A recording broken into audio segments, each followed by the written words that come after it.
Hey guys, welcome back to Live from the Trevor Zoo. This is our 4th episode this week. My name is Doxsey. I'm the Husbandry Supervisor here at the Trevor Zoo.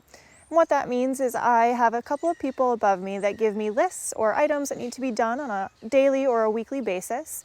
Whether that's animal weights, looking at an animal's diet, or just general maintenance on exhibits. I manage that. Either offer it to some volunteers that we've had or our lower staff and kind of just make sure everything is running smoothly. We do a lot of analysis, just exhibit to exhibit, just to make sure everything is running smooth. I also get the opportunity to manage our enrichment program here, which I absolutely love. So every animal here at the Trevor Zoo gets a little bit of enrichment, whether that's daily, twice daily, or just once a week, depending on their skill level, their cognitive level. So I get to do that, which is a ton of fun. I get to be creative, I get to be interactive with all the animals, and I really enjoy doing that. So today we're going to look at our South American exhibit animals. So we have in this exhibit our alpacas and some of our Rheas. It also consists of our Muscovy ducks. Those guys are free to walk around the zoo, so we may see some in this exhibit, but we might not. They can really go wherever they want to. So we're gonna head into the barn, and we're gonna get to see some of these animals and kind of see what they do on a day-to-day basis.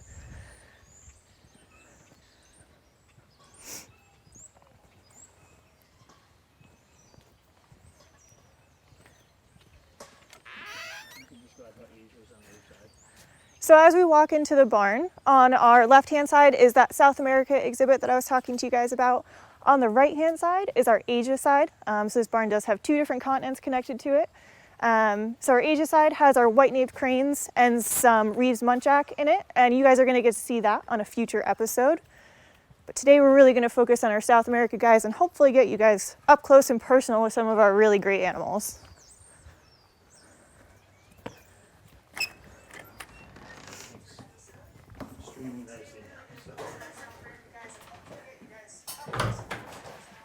So this is our South America side of the barn. We have 3 stalls on this side, 2 for our alpacas and 1 for our Rheas. This allows us to give them an indoor space they can get away from cold weather, rain, whatever they really need to get away from. None of our animals are ever locked out on exhibit. They have full access to on-exhibit or off-exhibit spaces. This also allows us to give them the option to come in for some warmth during those cold weather days. We do give them some supplementary heat with heat lamps from the ceilings. Also gives us the option to work out in the exhibit without them if we need to. In this barn, we also house all the food for these guys. So for our alpacas, we have 2 different types of hay. We have Timothy and alfalfa hay for these guys. Timothy can be used for both bedding as well as feeding. Alfalfa is really used for feeding. It's kind of that special hay that everyone really seems to love. We also store all of our grain for the building. So our South American grain is the first part. We have our food for our alpacas and our Rheas, and then we have food for our Asia side as well. Our alpacas are going to get a little bit of a treat today. These guys love some sugar stuff. And so we're going to give them some all-stock sweet feed, which they really, really love. Hopefully we get some good shots of them eating and not spitting.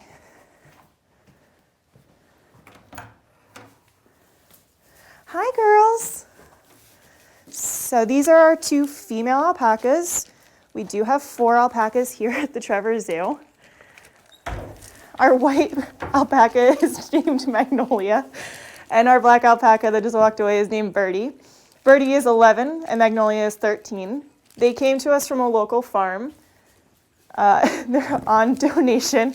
Our other 2 alpacas are in a holding space off exhibit. We're going to give Magnolia a little food over here.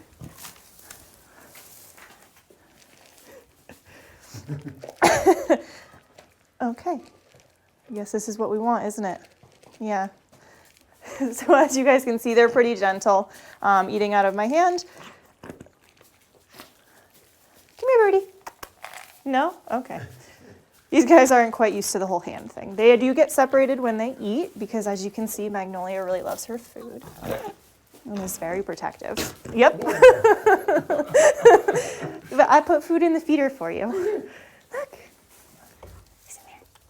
Oh, it's in there. The camera is a distraction. Don't care.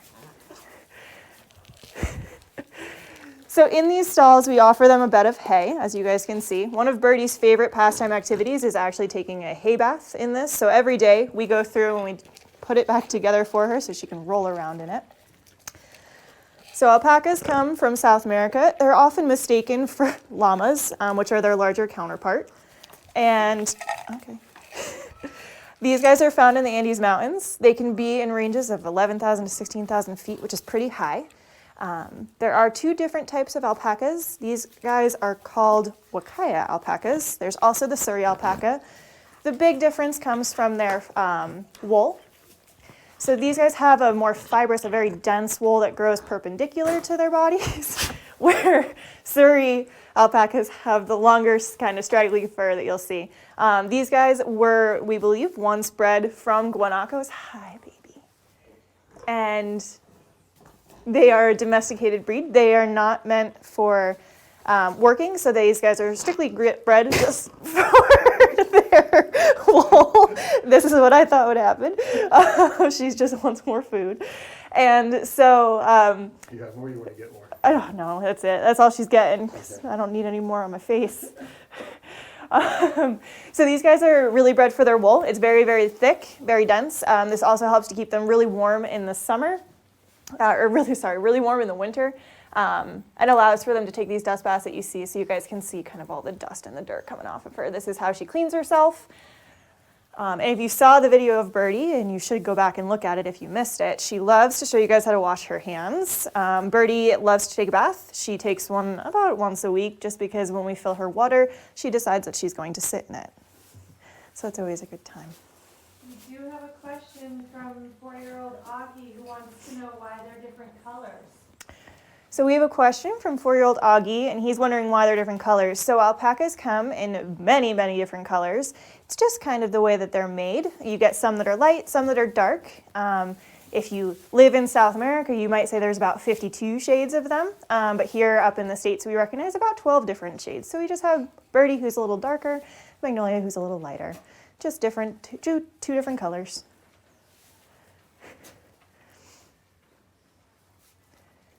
So this is the Timothy hay up here? So yeah, so in the rack above their head, as you can see Birdie digging for her food, we have some Timothy hay in the racks. We use the alfalfa mostly out on exhibit in order to get them outside and give them a little bit of a treat. Alfalfa hay is kind of a prized possession around here, and so we try to give it to them a little bit more minimally so that they really do appreciate it when we give it to them. It's also not as healthy, we'll say, for them, so they get a lot more Timothy hay.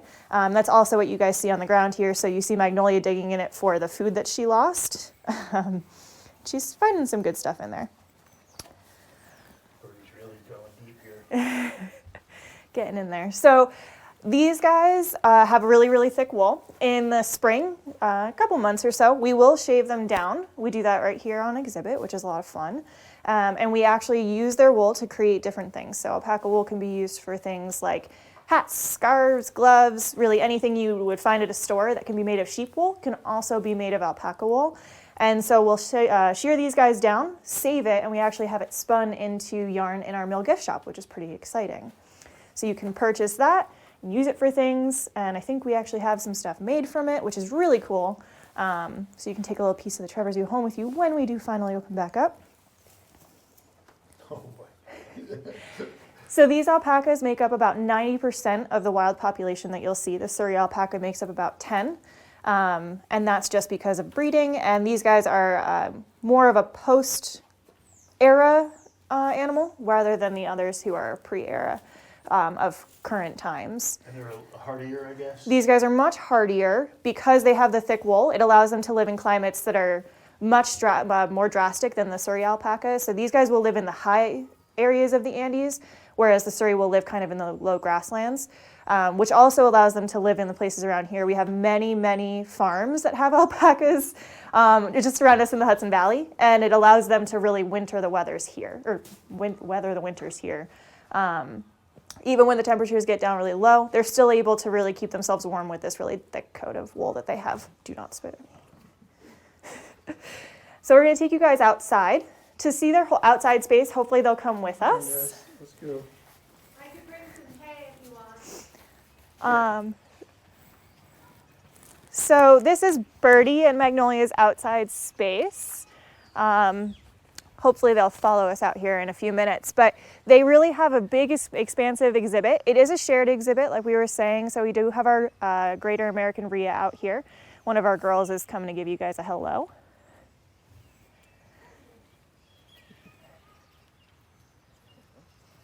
There's nothing else in there. So Rheas are similar to the ostrich or the emu. We do have emus here at the zoo. The big difference is where these guys come from. So the American Rhea, as you guys can guess, is from South America based on where the exhibit is. Hello. And emus that we have here are that come from Australia, and so they're in a different exhibit. They're also related to the ostrich, which comes from Africa. All of these big flightless birds are in the ratite family and can be found really all over the world, which is pretty exciting. There's other ratites around the world. There's also the cassowary, so that's another big flightless bird. That one kind of aims more for the Australia, New Guinea area.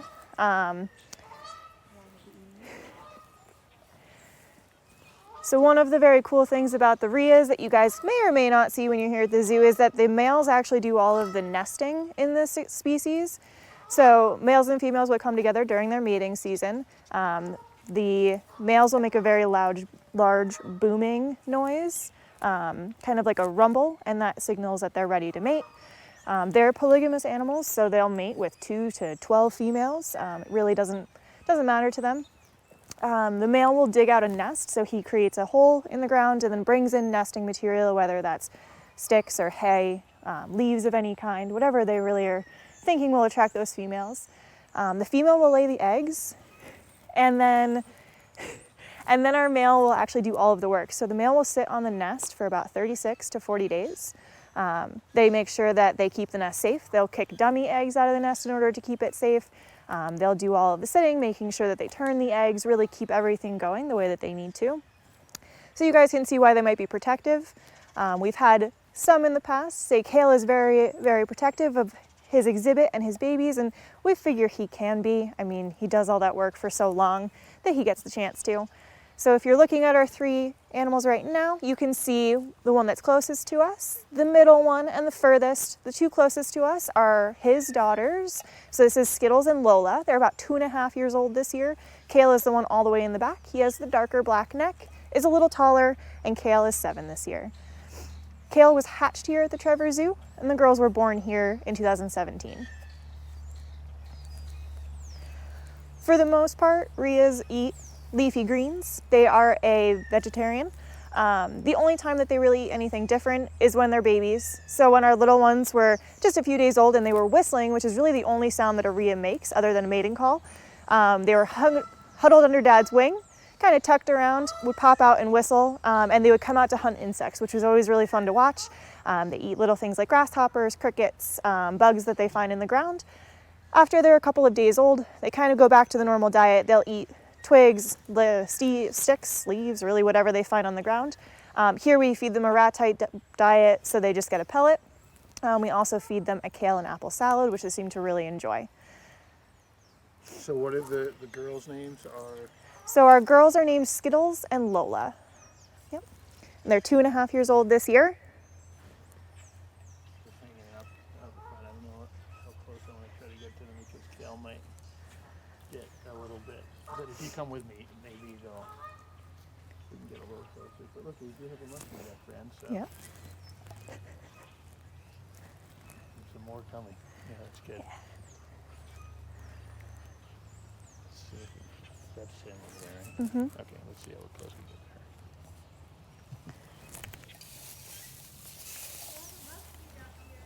there. Yeah, and more coming.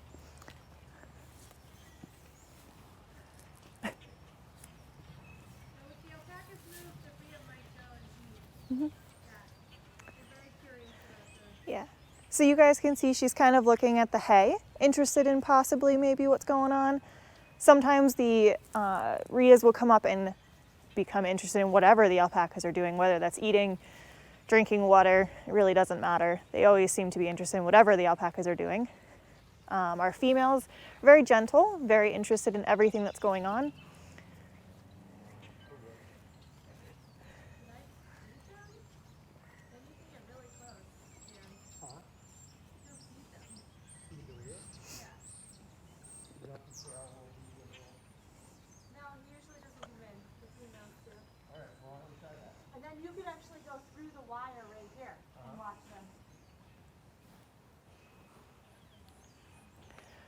Oh, as you guys can see, there's actually some Muscovy ducks gathering near the fence, so maybe we'll get some luck and get to see those guys as well to complete that South America exhibit that we have.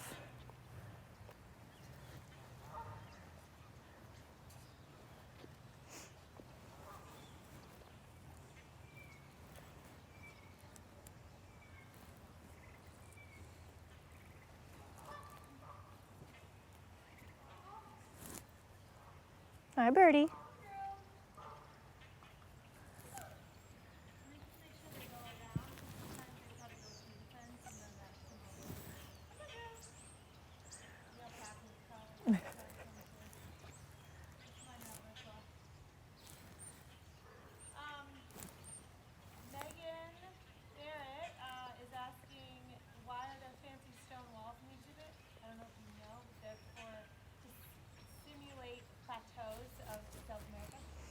So we have a question that came into us from Megan Barrett. Hi, Megan.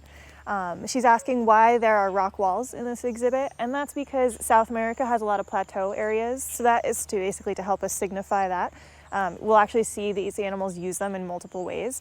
The alpacas will stand on them in order to reach things. There are some trees in their exhibit that will bud in the spring, so both the alpacas and the Rheas will go up onto the walls in order to get to things. It's also where we give a lot of hay in order to kind of give them different levels to be at in the exhibit, which seems to work out well.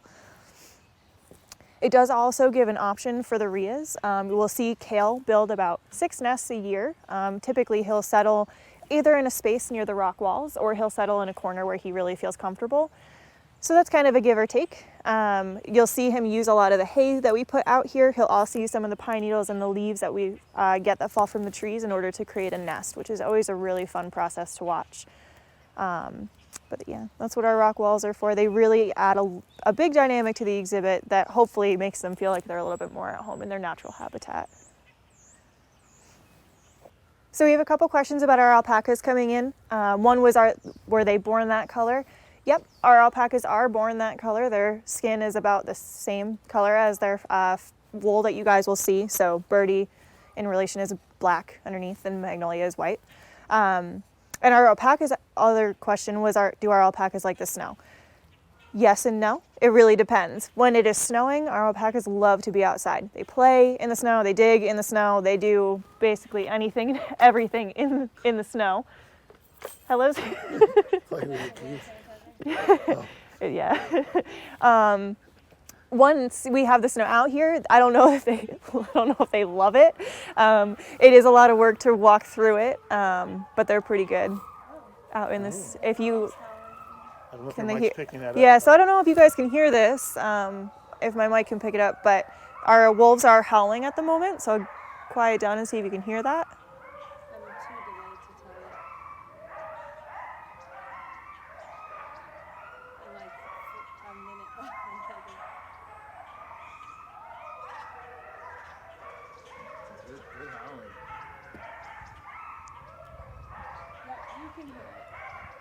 So these are our 2 red wolves. I know this isn't in our South America talk, but it's a really great time to talk about it. So we do have 2 red wolves on exhibit. We have Clifford, who was born here, and Shy, who came to us just a few months ago, last October.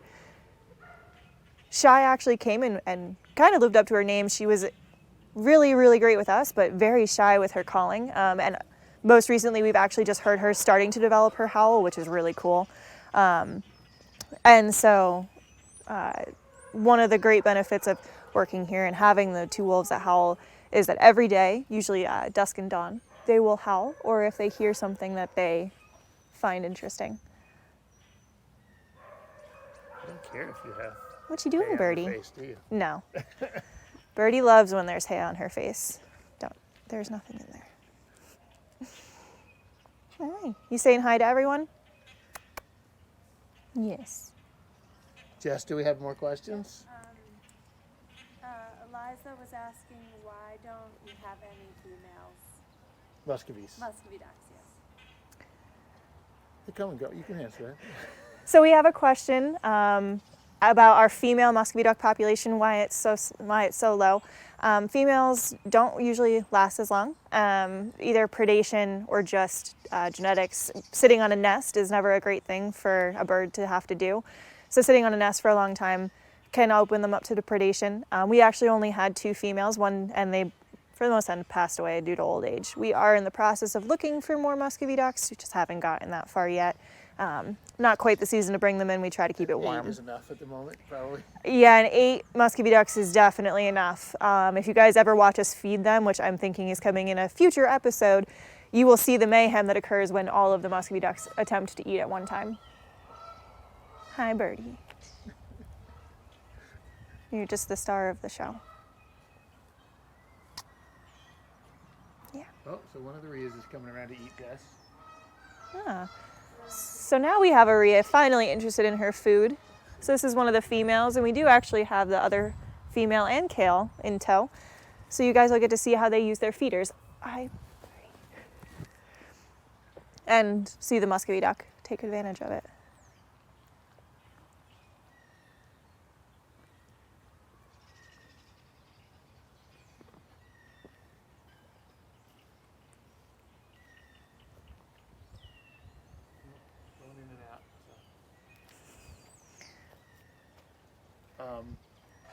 Jess, do you want to bring those eggs out here? Sure. Because we can wrap it up out here. Okay. So one of the other features that we have in most of our exhibits is an automatic waterer. I can actually show you guys how this is going to work. So these are in our exhibits in order to give water to our animals really all day. So they have a lid that comes off. We're able to scrub them out. We don't have a water brush with me, but we'll turn the flow of water off. We'll really clean them out, get everything out of them. Okay. All right, guys. So one of the things we're going to talk about today and get to show you a little bit is those Rhea eggs that we talked about a little while ago. So in my left hand, on your right side, is a Rhea egg, and in comparison is just a regular chicken egg. So you guys can really see the size difference. In one laying season, a female will lay anywhere from 25 to 40 eggs. So with 2 females, we get just about 60 eggs a year.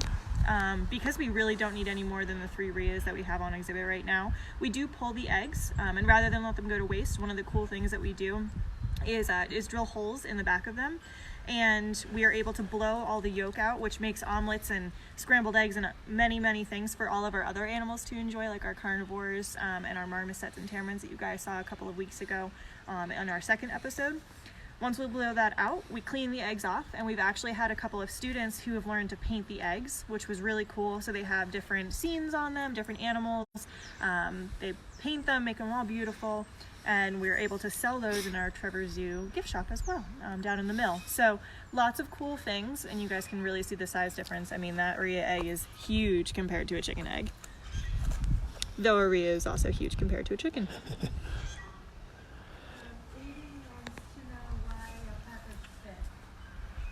So we have a question from Aiden about why the alpacas spit, and the alpacas spit a little bit out of defense. Sometimes with these girls it is out of jealousy, but usually it's a warning. So they will give us a whine or kind of a grumble beforehand, and then they spit in order to basically get what they want. So whether that's us to go away, give them more food, whatever they're looking for, that spit really seems to give it to us. But for them it's mostly a defense mechanism. They'll use it between humans and themselves, as well as themselves and other alpacas.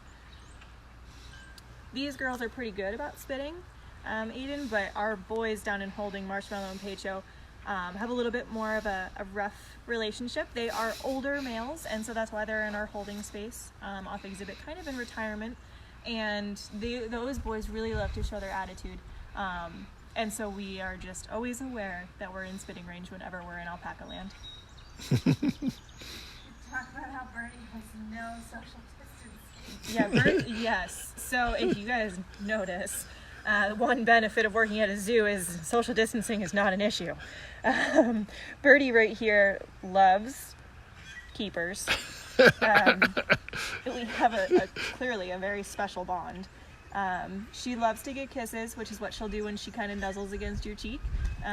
She's the worst social distancer probably on the planet right now. So that's always a good time. Whether we're poop scooping in an exhibit, picking up hay, or just trying to actually walk around, she's no more than 6 inches away at all time. So 6 feet is really not an issue. She doesn't see things in feet. It's definitely inches. If she could be laying down on us, she probably would. Peter Lyon, one of our zooies, wants to say hello to Pecho and Marshmallow. He misses it, I'm sure. Oh. Yeah, so we have another question from Scarlett asking how long alpacas live. So alpacas have a pretty wide range. They can live up until their late 20s. Some of them will live even later than that. So these girls are 11 and 13, and our alpacas are in their 20s, so they are older that are in holding. So they do have a pretty long lifespan. It really just depends on the individual and where they live. In captivity, animals tend to live longer, so you'll have those higher range lifespans than you would in the wild. Hi. So if anybody has any more questions, now would be a great time. Yeah, I'm going to go over here to Magnolia, take a look. She's on the ground over here. Just enjoying her hay. Hello, beautiful.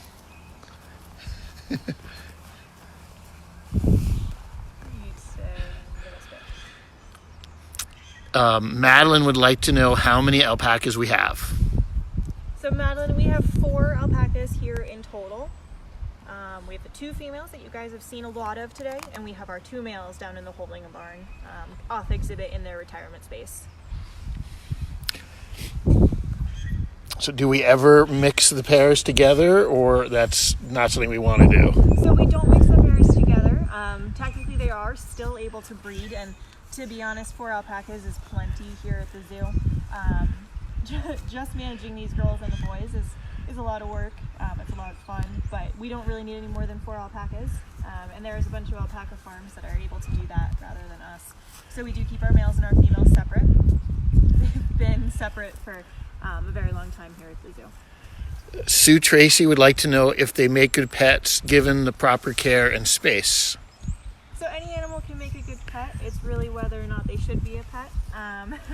Alpacas need a lot of space in order to thrive, and so really those farms are the best place for them. Any animal really should live in the wild. However, these guys are not the worst animals on the planet. And They're majestic right now.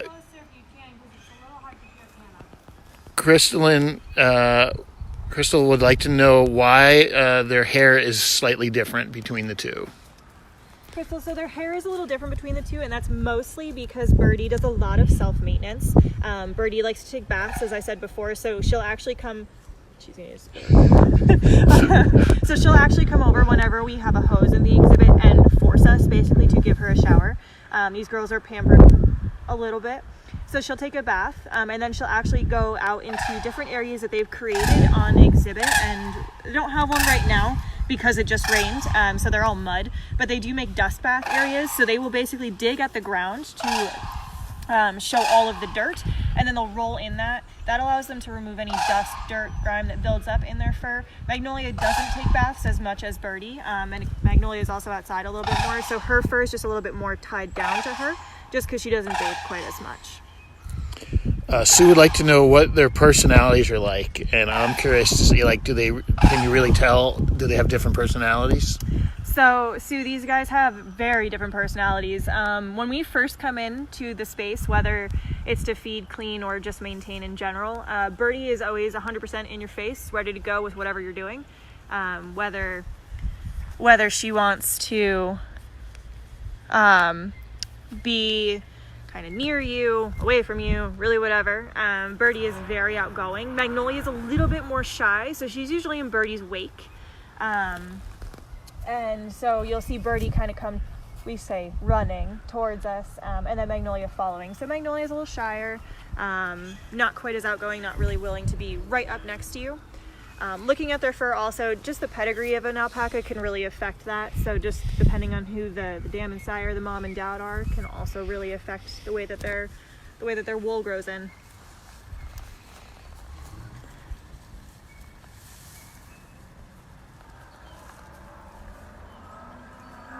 Questions? You're so majestic. And how do these guys compare to the boys as far as their personalities? Like, So these girls are much more, I will say, warm. than our male alpacas. Our male alpacas have a lot of heart and love for us, but they also have a very small threshold for what they'll put up with. I'm guessing it's with old age. We kind of call them our old men. Those guys have a little less, longevity for us. Magnolia is letting me, Birdie is letting me, kind of brush her, be near her, manipulate her wool in different ways. This is something that would not fly with the boys. They're still sweet. They just have a less temper for us. They don't want us near them all the time. They're ready for retirement. And Sue's asking, are they good with other animals? So Sue, these guys are good with the animals that are in their exhibit. They don't seem to bother the Rheas or the Muscovy ducks. We don't have experience with them outside of those animals. They're really just around animals that are also from the same climate. So we don't have a gauge on how they would react to others, but at least with their counterparts that come from South America, they seem to be pretty good with them.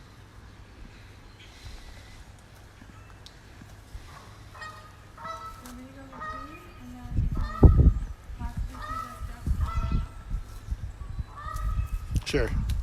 Yeah, why don't we go back over? There are a bunch of Muscovies over there. Sure. So why don't we try to go over there and see if we can get some more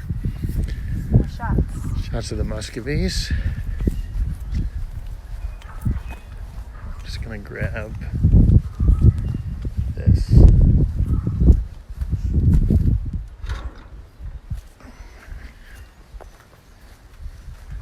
Yeah, maybe the Rheas are over there too, so.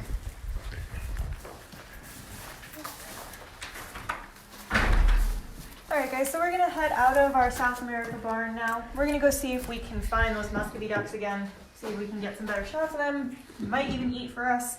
We're going to have to see what they're feeling for today. So we're going to say goodbye to the alpacas and the Rheas for now. And we're going to head back to the viewing area for South America where those Muscovy ducks tend to hang out and see what we get. And Sue had another question. She said, can you tell when the alpacas are happy? Do they frolic? Actually, that's a really good question, Sue. They do actually frolic. I don't know if I would call it frolicking. It's kind of a canter like a horse. But they will throw their head and their neck, which is always really exciting. In the morning when Birdie sees us for the first time, often she'll come running to the fence line. She rubs against the fence line to show her affection and that she's really eager for us to come in. And she will basically buck and run, which is kind of her showing her excitement, her willingness for us to come to the exhibit.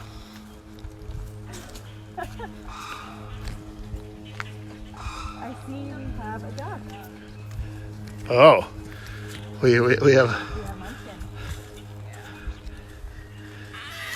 So if you guys watched a couple of episodes ago, you saw Kylie DePew, our animal care coordinator. She's actually managed to wrangle one of our Muscovy ducks. He came over to me. Oh, he came to find her. This is Munchkin. He's our youngest Muscovy duck here. He really loves people, if you guys can't tell. Pretty sure he thinks he's a person. Yeah. And so Why is he so friendly compared to some of the others? So Munchkin is more friendly than the others because he really was hand-reared a lot more than the others.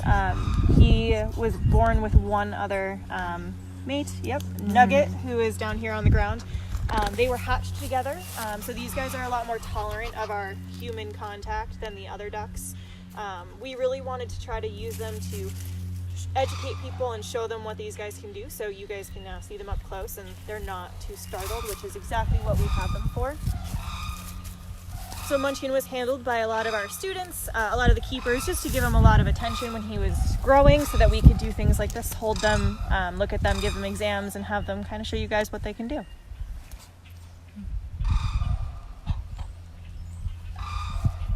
And how much does he weigh, would you say, Kylie? 4 pounds. No, he's more than that. No, he's not. Munchkin's a baby. He's a light one. Yeah. How old is Munchkin? Munchkin is 2 years old this year. Okay. Yeah. So he's still quite a young one. You guys can see that wattle that we talked about, the red space on his face, and kind of how that would protect him, keep him warm during the colder months.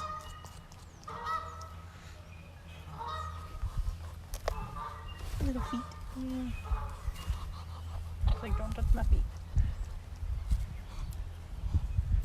He seems to like being held, though. He does really enjoy it. We are getting into mating season for a lot of our animals, as you guys can probably tell just in your own backyard. And so when that happens, they get very attached to us, and Munchkin will actually follow us around the zoo. He is the biggest greeter here at the zoo. And so he really enjoys when we, the staff, either pick him up, pet him, or kind of give him some attention in any way. During the winter, he's a little bit more hands-off, doing his own thing, keeping warm. But during the spring, he really brightens up and comes out to seek us for some attention and some love. And so she said, Sue is asking, are these the ones you can see in Florida? I would guess there are some in Florida. They're really native to Mexico, Central America, and probably southern South America. But like we said before, they do really well in various climates all over the place. And in fact, I think I read that they are like cold tolerant down to like 10 degrees Fahrenheit, like well below the temperature that water freezes. So, and they'll just hunker down. If you put a little hay on the ground, gives them a little extra warmth off the ground. And probably in the wild, they would find a little nest with some leaves or something. We throw extra hay when it gets super cold. And these guys will stay out year round.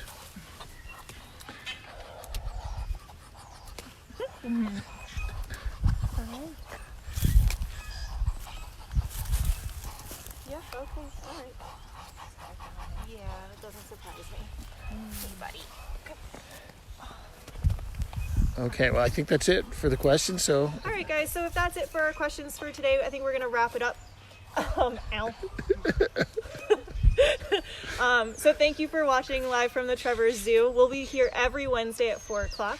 If you missed an episode or you were looking for more videos on what we do here at the Trevor Zoo, you can see them anytime on our Facebook page, or you can find them on YouTube.